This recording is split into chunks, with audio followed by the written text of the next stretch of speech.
24장 24절부터 25장 2절까지의 말씀입니다.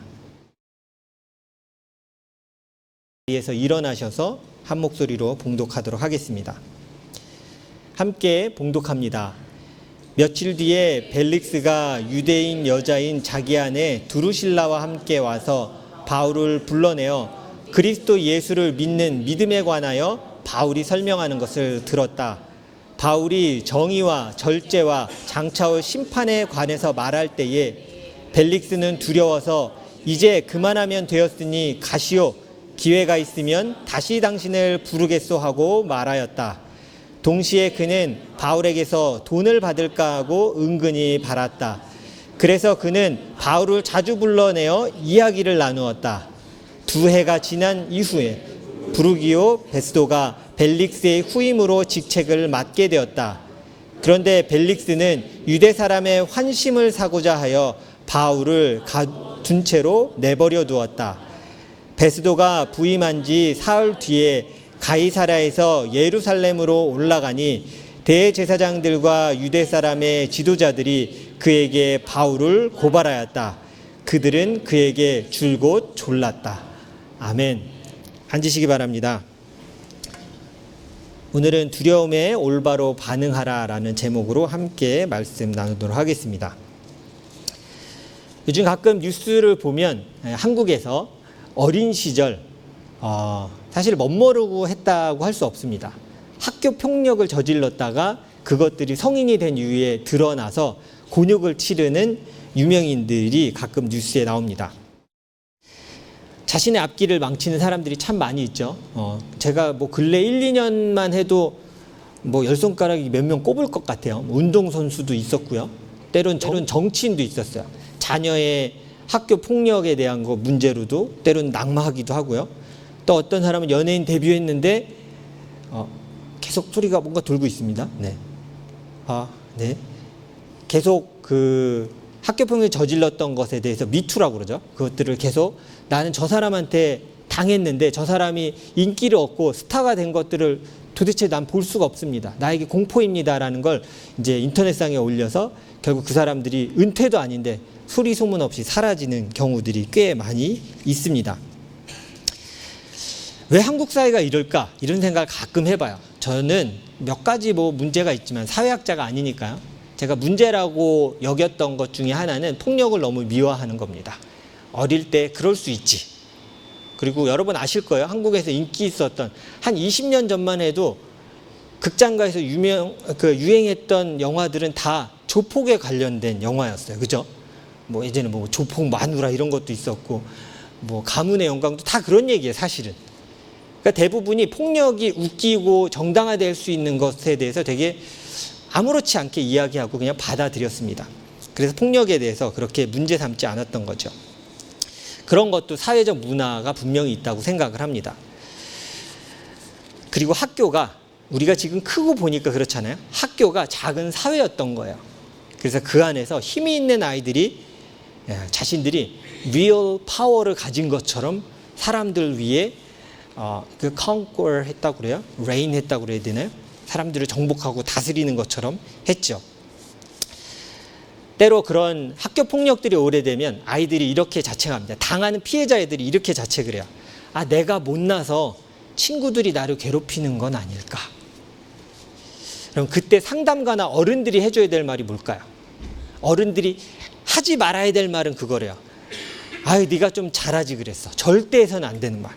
근데 꼭 해줘야 되는 말 중에 여러 가지가 있었는데 상담가가 그 중에 꼭 해야 될 말은 이렇게 얘기해 주는 거야. 어느 누구도 너를 그렇게 대할 권리는 없어. 이걸 얘기해 줘야 된다. 너는 그 사람들이 함부로 대할 존재가 아니야. 그게 오래되고 네가 괜찮다라고 생각하면 안 돼. 어느 누구도 너를 그렇게 대할 수 없어라고 얘기해야 되는 거야. 지금도 그렇겠지만 아마 여러분도 학창시절에 느꼈을 거예요. 직접적으로 간접적으로 학교 내에 학교 폭력을 하는 일진들이 있었다는 것을 아마도 느끼셨을 거예요. 저도 있었습니다. 저희 학교에도 일명 통이라고 불리는 애들이 있었어요.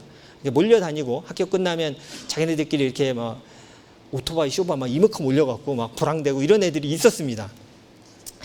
학교 일진놀이 하는 친구들에게 딱 정확히 기억나요. 중3 때 저희 선생님이 하셨던 말씀이 아직도 잊혀지지 않습니다. 사고를 좀 쳤어요. 많이 쳤고 애들 때리고 이런 문제 때문에 학교에 문제가 커져서 그 아이들 교실에 앉혀놓고 우리도 다 있는데 선생님이 이렇게 얘기하셨어요. 지금 너희가 반에서 싸움 잘하고 힘이 있다고 엄청 멋있게 느끼냐? 지금 해야 할 공부 안 하고 남 괴롭히는 너희는 딱 5년만 지나면 잘 들어라. 사회에서 빌빌대고 아무것도 이루어놓은 거 없어서 동창들 앞에서 쪽팔려서 나오지도 못할 거다. 진짜 이렇게 얘기하셨어요. 대놓고 아이들에게 얘기하셨어요. 니들이 힘이라고 생각하는 거 그게 얼마나 꼴값인지 알고 행동해라. 선생님이 지금 이러면 아마 문제가 될 텐데 그때 선생님들은 세게 얘기하셨어요. 그러면서 이렇게 얘기하셨어요. 내가 살아보니까 학교에서 잘 나간다고 하는 다른 친구들 괴롭히는 놈들 잘 되는 놈 하나도 못 봤다. 그리고 주눅 들어있는 그 아이들에게 이렇게 얘기하셨어요. 이것들을 무서워하지 마라. 학교 나가면 이것들 아무것도 아니다. 나가면 아무도 인정 못 받는다. 근데 그 사회에 함몰돼 있으면 아이들은 이게 공포의 대상인 거예요. 무섭고 두려운 거예요. 여러분 이제 고등학교 다 졸업을 하신 지 한참 되셨을 거예요. 얼마 안 되셨나요? 그런 것 같네요. 너무 젊으시네요. 얼마 안 되신 것 같아요. 졸업하고 나니까 어때요? 선생님 말이 딱 맞죠? 그땐 두려운 대상이었던 것 같고 권세를 가진 아이들 같았지만 시간이 지나고 보니까 저도 동창회 모임에 나가면 그런 애들 찾을 수가 없어요. 절대 나오지 않아요. 왜냐하면 민망하잖아요. 민망한 일을 너무 많이 벌였잖아요. 찾기도 힘듭니다. 여러분도 분명히 그러신 경험이 있을 거예요. 예전에 내가 엄청나게 무섭게 생각했던 존재였는데 시간이 한참 지나고 만나보니 그게 왜 무서워했지? 이런 생각 들 때가 있습니다. 전 군대 선임 사회에서 만났을 때 이거 딱 느꼈어요. 예전에 되게 무서운 병장이었는데 만났는데 그냥 아저씨잖아요. 그냥 서로 웃고 야 이렇게도 잘 못하는 거야. 네네. 이렇게 되게 어색하게 하고 이렇게 지나갔어요. 우리 살아가면서 후회하거나 우리가 잘못했다고 생각하는 것은 아마 이걸 거예요. 두려워하지 않아도 되는 존재를 두려워하고 산 거예요. 그리고 두려워할 필요가 없는 것들을 두려워하고 산 거죠. 내게 권세나 어떤 권위가 없는 존재를 때로는 우리가 되게 두려워합니다. 나를 어떻게 할까 봐. 내가 실제로 어떻게 될까 봐 굉장히 두려워하면서 살아갑니다. 오늘 말씀을 보면요. 바울이 직면하는 두 가지의 권세에 대해서 말씀을 통해 우리가 좀 볼 수 있습니다. 그 두 가지 권세 앞에서 바울이 어떤 태도로 대하는지를 말씀을 통해서 함께 보도록 하겠습니다. 하나 넘겨주실래요? 두 개 넘겨야 될 것 같아요. 네.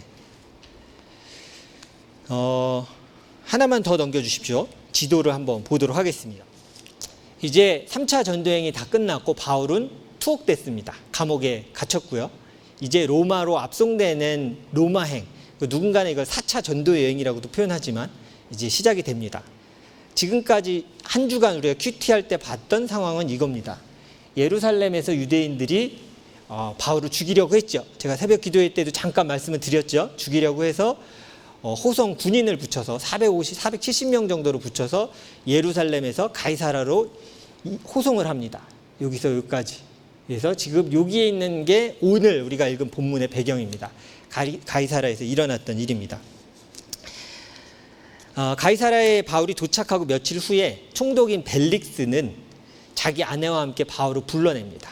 그래서 도대체 그가 말하는 복음, 그걸 믿는다는 것이 무엇인지에 대해서 한번 말해보라고 그러고 그것을 부인과 함께 이렇게 듣습니다. 그리고 성경을 보면 그를 자주 불러냈다고 얘기합니다. 자칫 우리가 오해하면 복음을 듣고 마음이 동해서 혹은 하나님을 믿고 싶어서 불렀는가 생각할 수도 있지만 좋은 의도는 아니었습니다. 자, 어떤 의도로 그들을 자주 불러냈는지 바울을 불렀는지 함께 보도록 하겠습니다. 함께 읽겠습니다. 시작. 동시에 그는 바울에게서 돈을 받을까 하고 은근히 바랐다. 그래서 그는 바울을 자주 불러내어 이야기를 나누었다. 좋은 의도는 아니었지만 벨릭스는 무엇을 들었을까요? 복음을 들었어요. 예수 그리스도가 우리의 구원자 되신다는 소식, 그를 믿는 것, 그는 하나님의 아들이신 복음에 대해서 들었습니다. 그리고 벨릭스는 두려움을 갖기 시작했습니다. 성경은 이렇게 얘기합니다. 같이 읽겠습니다. 시작. 바울이 정의와 절제와 장차올 심판에 관해 말할 때에 벨릭스는 두려워서 이제 그만하면 되었으니 가시오. 기회가 있으면 다시 당신을 부르겠소 하고 말하였다. 여러분, 명확한 복음이 사람들에게 선포되잖아요. 예수 그리스도는 구원자이시지만 그러나 우리의 죄를 회개하지 않을 때는 심판자가 되실 것입니다. 이건 복음에 들어있는 이야기예요. 우리가 사랑의 하나님만 얘기할 수 없습니다. 심판자이신 하나님에 대해서도 얘기해야 돼요. 그래서 그것에 대해서 선포가 될 때에 사람들은 두려움을 가지게 돼요. 삶 가운데 내가 겪는 환경에 대한 두려움이 아니라 복음 앞에서 뭘 느끼냐면 나를 심판하실 수 있는 하나님에 대한 권세를 느끼게 되고 두려워하기 시작합니다. 우리가 그러나 교회 다니면서 두려움이 없을 때도 있습니다. 그냥 우리가 교회 생활한다면 두려움이 없을 수 있습니다. 재미로, 이렇게 목사가 얘기하면 좀 그렇겠지만 재미로 교회 다닐 수 있습니다. 하지만 복음을 올바로 듣는다면, 성경을 올바로 읽는다면 복음이 우리의 삶에 얼마나 구체적인 변화를 요구하는지를 발견하게 되고요. 그 권위 앞에서 우리가 두려워집니다. 나한테 이렇게 얘기하시는데 내가 삶의 이 모습들을 바꿔야 하는구나 생각하게 돼요. 자신에게 말씀하시는 하나님의 권위와 권세 앞에서 불편해집니다. 그냥 내가 이렇게 살면서 난 예수님도 믿고 내가 하고 싶은 대로 하고 이렇게 살아가는 것이 아니구나. 내 삶의 모습을 바꾸기 원하시는구나 깨닫게 돼요. 오늘 이 벨릭스 총독은요, 복음을 직면할 기회를 가진 겁니다. 그리고 25절을 보면 벨릭스는 복음을 듣고 두려워했다고 얘기해요. 왜 두려워했을까요? 그의 삶이 복음과 맞지 않다는 걸 그는 깨달았기 때문이에요. 24절에 나오는 이 벨릭스의 부인이란 이름, 이 사람이 나옵니다. 드루실라라는 이 사람이 나오는데요. 유대 사람입니다. 사실 이 사람은 이 부인이죠. 지금 이 결혼은 이 두 번째 결혼입니다. 약혼까지 하면 세 번째입니다. 그래서 이 부인은 에메사라는 지역을 다스리던 왕 아시수스의 부인이었어요. 근데 다시 이 사람을 버리고 다시 결혼을 합니다. 그래서 사실은 이 벨릭스가 뺏어온 거예요. 뺏어와서 결혼을 했습니다. 다른 이 아내를 데려와서 자신의 아내로 삼은 거죠. 드루실라 그래서 벨릭스의 세 번째 아내입니다. 역사적으로는요. 그래서 여기에 대해서 역사학자가 한 얘기가 하나가 있더라고요. 제가 이 얘기를 한번 소개해 드릴게요. 이 벨릭스를 이렇게 평가한 거예요. 같이 읽어보겠습니다. 밑에 따옴표 있는 부분만 한번 읽어볼게요. 시작. 그는 온갖 수치스러운 짓을 하면서도 벌을 받지 않아도 된다고 믿는 사람이었다. 이게 로마 역사가 타키투스, 우리가 가이우스라고 말하는 사람이 평가했던 기록을 써놓은 거예요. 역사서에. 이 사람은 부끄러운 짓을 참 많이 하는데 자기는 벌을 받지 않아도 된다고 생각하는 이런 사람이었다. 이렇게 평가를 해요. 그런 사람에게 복음이 선포된 겁니다. 복음이 어떻게 느껴졌을까요? 불편하죠. 그리고 두려웠어요. 나에 대해서 자꾸 지적하잖아요. 두려웠고 불안했습니다. 복음 앞에서 잠시 두려워했지만 그러나 이내 외면해버립니다. 그리고 바로 이 땅 감옥에 다시 넣습니다. 얼마나 넣었을까요? 성경에서는 이렇게 갇혀있는 기간을 사실은 굉장히 짧게 표현합니다. 자, 같이 읽어볼까요? 시작. 2해가 지난 뒤에. 자, 여기까지만. 저는 가끔 이런 단어 보면 막 속이 타. 하나님 이걸 어떻게 이렇게 짧게 표현합니까? 사람이 미치고 팔짝 뛰는데 2해가 지난 후에. 제가 구약성경에서도 제일 안타까워하는 구절 중에 하나가 그거예요. 요셉이 감옥에 갇혀서 꿈을 해몽해 준 다음에 왕을 만나면 나를 꼭 이야기를 해주시오. 그러고 그 뒤에 바로 다음 장 넘어가면서 시작이 뭔지 아세요? 만 2년 후에. 막 속이 디비져요. 하나님 그 사람이 2년 동안 어떻게 산 거를 어떻게 이렇게 한 문장도 아니야. 그냥 뿅 이렇게 끝냅니까? 여기는 보통 군대에 갔다 온 일이 많이는 없으니까요. 그럴 일이 없는데 한국 교회에서 어른들이나 청년들이 군대 다니고 있는, 가고 있는 혹은 휴가 나온 청년들한테 실수하는 게 좀 있습니다. 아마 이건 공감하실 거예요. 휴가를 나왔는데 이렇게 얘기하죠. 휴가 또 나왔어? 금방 나왔네? 그 제대해서 딱 왔으면 뭐라 그래요? 야, 시간 금방 갔다. 2년 후딱이네. 너 되게 자주 나온다. 그리고 캐나다에서 막 출장 갔다 오거나 갔다 왔는데, 야, 금방 갔다 왔다.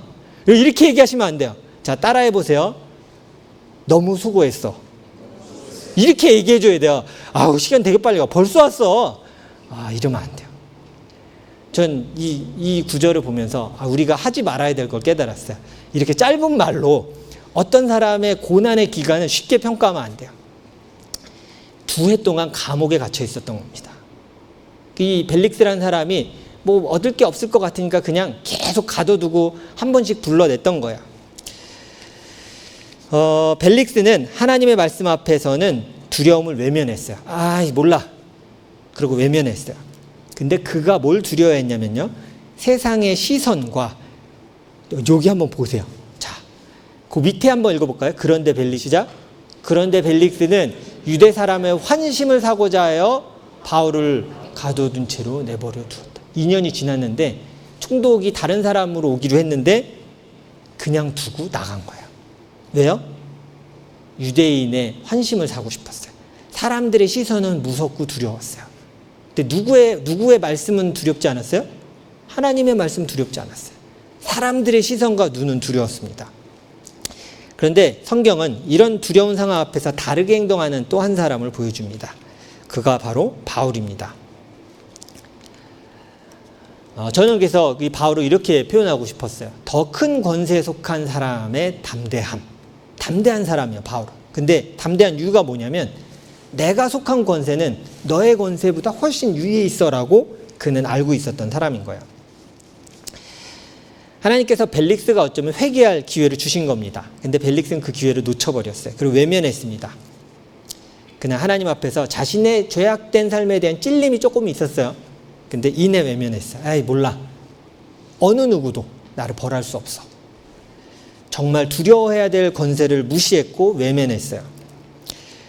여러분, 때로 우리가 말씀 앞에서 두려울 때가 있습니다. 여러분, 이 두려운 마음을 잘 기억하셔야 돼요. 그리고 외면하면 안 돼요. 나한테 이렇게 얘기하시니, 몰라. 나 살기도 바빠.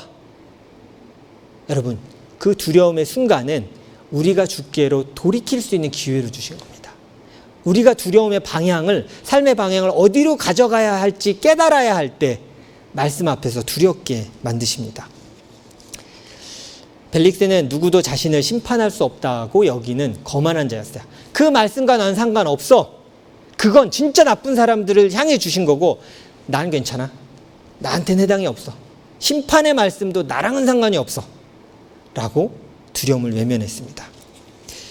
근데 저는 성경을 묵상하면서 동일한 상황의 법정이었고 그 상황 가운데 어느 한 사람은 하나님의 권세는 무시하고 사람들의 권세를 두려워했어요. 근데 또 앞에 섰던 바울은 권세자 앞에 섰지만 그것을 두려워하지 않았어요. 세상이 보기에는 엄청난 권력자입니다. 총독이에요. 지금으로 보면 군단장 이상입니다. 제가 이렇게 인원수를 대충 따져봤더니 군단장 이상이에요. 그러니까 천부장이 보통 연대장 정도 급이라고 하면 많이 쳐봤자 사단장이면 지금 말하는 이 벨릭스는 군단장 이 정도 됩니다. 그러니까 엄청난 사람이죠. 권세는. 근데 이 벨릭스는 바울을 자꾸 불러냈다고 그랬죠. 어떤 의도가 있다고 그랬어요? 뭘 받을까 하여? 돈을 좀 받을까 하여 자꾸 불러낸 거야. 이게 무슨 소린가? 감옥에 가두는 사람 돈이 어디 있을까 생각을 할 수 있겠지만 큐티하다가 잘 보신 분은 이걸 발견하셨을 겁니다. 같이 읽어보겠습니다. 나는 내 결례에게 구제금을 전달하고 하나님께 제물을 바치려고 여러 해 만에 고국에 돌아왔습니다. 이게 총독 앞에서 자신의 상황을 설명할 때 바울이 했던 얘기예요. 여기서 돈에 눈이 밝은 사람은 속속 들어오죠. 구제금을 거뒀어. 그리고 하나님께 제물을 드려. 그럼 뭘 갖고 있을까요? 이게 누군가에 맡겨놓은 돈이 있겠죠. 그걸 받을까 하여 바울을 계속 불렀어요. 얘기하면서 계속 가둬놓으면 어떻게 하겠어요? 마지못해 돈을 내주겠지라는 악한 생각을 가지고 계속 불렀던 겁니다. 벨릭스는 하나님의 권위를 무시했어요.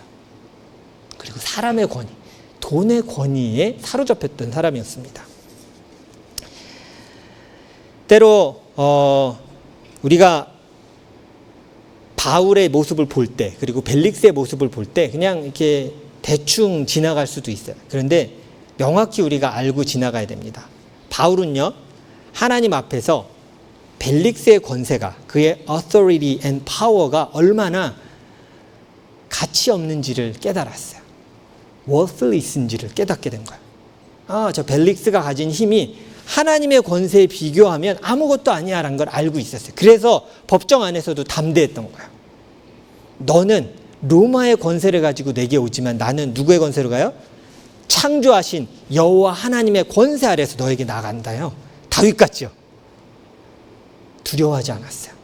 자기를 가둘 권리가 있다는 거 알았어요. 권세가 있다는 거 알았지만 그것을 두려워하지 않았어요. 그게 2년이 됐을지라도 그는 두려워하지 않았던 겁니다. 두려워해야 할 존재가 아님을 바울은 알았던 거예요. 왜요? 나는 누구의 권세 아래에 있는지 그는 알았거든요.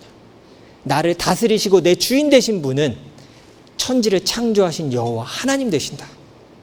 그 권세 아래 내가 있는 자임을 알았기 때문에 세상의 권세와 그 힘을 두려워하지 않았어요. 바울은 정확히 알았어요. 누구를 두려워해야 하고 누구를 두려워하지 않아도 되는지를 명확히 아는 사람이었어요. 그래서 오늘 성경은 사실은 우리에게 이것을 요구하는 겁니다. 같이 한번 읽어보도록 하겠습니다. 이게 4번이 들어가지 않았군요. 안 들어가도 됩니다. 제가 읽어드리겠습니다. 두려움에 대한 올바른 바른 반응을 성경은 우리에게 요구하고 있는 겁니다. 우리는 삶을 살아가면서 여러 종류의 두려움을 갖게 돼요. 때로는 어쩔 수 없는 힘 앞에서 두려워하기도 하고요. 내가 어떻게 할 수 없는 상황 앞에서 두려워하기도 합니다. 근데 그 앞에서 우리가 꼭 기억해야 할 것은 하나님의 권세 앞에서 그 어떤 것도 비교할 수 없다는 거야. 우리가 무엇을 두려워합니까? 어떤 권위와 힘을 두려워합니까? 어쩌면 하나님의 권세와 힘에 대해서는 되게 무감합니다. 두려워하지 않아요. 근데 세상적인 환경과 내 앞에 놓인 어려움들에 대해서는 두려웠답니다. 나 다 죽게 생겼습니다. 우리가 어쩌면 하나님 앞에서 우리의 죄 때문에 그렇게 고백할 일이 별로 없을 거야. 하나님, 내 죄 때문에 내가 주 앞에 죽을 자입니다. 이렇게 고백 잘 안 해요. 근데 우리의 환경과 내 두려움 앞에서는 폭발합니다. 두려움에. 죽게 생겼습니다. 어떡하실 거예요, 하나님? 날 도와주세요. 어떡하실 거예요? 두려움 앞에서 우리가 해야 될 것은 내 두려움의 대상이 누구인지 먼저 파악하는 거예요. 세상인가? 사람인가? 사람들의 시선인가? 때론 돈인가? 그것이 내게 권세를 가지고 있습니까? 오늘 성경은 우리에게 던지는 거예요. 너는 어느 권세 아래 살아가고 있는 자인지를 묻고 있는 거야. 내가 어쩔 수 없는 어려운 상황 때문에 두려워할 수 있습니다. 그러나 우린 다시 인정해야 돼, 믿음으로. 그것도 하나님의 권세 아래 있습니다. 아멘? 우리가 두려움 앞에 해야 될 게 이거예요. 그 권세는 누구 아래에 있는지를 다시 기억하는 거예요. 어느 것도 우리가 하나님의 자녀됨을 끊을 수 없습니다. 그래서 사도 바울은 로마서에서 그가 이렇게 고백하는 거예요. 우리 한번 같이 읽어보도록 하겠습니다. 시작. 나는 확신합니다. 죽음도 삶도 천사들도 권세자들도 현재일도 장래일도 능력도 높음도 깊음도 그 밖에 어떤 피조물도 우리 주 예수 그리스도 안에 있는 하나님의 사랑에서 끊을 수 없습니다. 이게 사랑에서 끊을 수 없다는 거지만 또 하나는 하나님의 권세 아래에 있는 우리를 끊어낼 수 없다는 얘기예요. 하나님의 권세 아래에 있는 하나님의 자녀된 여러분들, 아멘? 여러분, 우리가 두려움 앞에서 기억해야 될 게 이거예요. 내게 권위를 가지신 분이 누구 권위 위에 있는지를 다시 기억하세요. 그 상황이 우리를 죽일 수도 없어요. 그걸 고백한 거야. 높음도 깊음도 이 땅의 어떤 피조물도 어떤 상황도 우리를 그리스도 예수 안에서 끊을 자가 없다라고 얘기한 것이 이거예요. 너는 누구 권위 아래 있는 자인가? 그게 두려움 앞에서 우리에게 던지고 있는 거예요. 이 세상의 권세와 힘을 두려워하지 않고 더 큰 권세인 하나님의 권세를 두려워하시는 여러분 되길 바랍니다. 저는 우리 청소년들도 여러분 세상 두려워하지 마세요. 하나님을 두려워하십시오. 세상이 가르치는 건 그거예요. 하나님이 아닌 다른 걸 두렵게 만들어요. 근데 거기서 여러분 외치셔야 돼요. 아까 여러분 계속 그랬잖아요. 속히 임하소서 막 그렇게 했잖아요. 그죠? 권위를 인정해 드려야 돼요. 나에게 권위를 가지시고 권세를 가지신 분은 주님 한 분이십니다. 그러므로 내가 두려워하지 않겠습니다라는 그 고백이 이 땅을 살아가는 그리스도인들에게 필요합니다. 여러분은 하나님의 자녀이며 그의 아들 예수 그리스도의 핏값으로 사신 값진 분입니다. 자, 옆에 보고 하트가 걸린 눈으로 이렇게 고백해 주세요. 이야, 귀하다. 시작. 이야, 귀하다. 눈 좀 보세요. 눈을 이렇게 안 보고 어디 보세요. 다 눈을 보고 다시 시작. 이야, 귀하다. 귀하다. 여러분, 하나님의 권세 아래에 있는 자예요. 두려워하지 마세요. 제가 여러분 세뇌시키는 게 아니에요. 말씀에서 선포하는 거예요. 그리스도 예수 안에서 어떤 것도 끊을 수 없다라고 선포하고 있는데 우리는 무엇 때문에 두려워하냐면 끊어질까 봐 두려워합니다. 이 세상의 끈이 끊어질까 봐. 내 살아가는 물질이 끊어질까 봐. 내 직장이 끊어질까 봐. 내 삶이 끊어질까 봐. 내 자녀가 이 사회의 성공의 끈에서 끊어질까 봐 두려워 떱니다. 그때 고백하세요. 우리에게 권세를 가지신 하나님께 기도하십시오. 내가 누구의 권세 아래 있는지 다시 고백하는 것이 믿음입니다.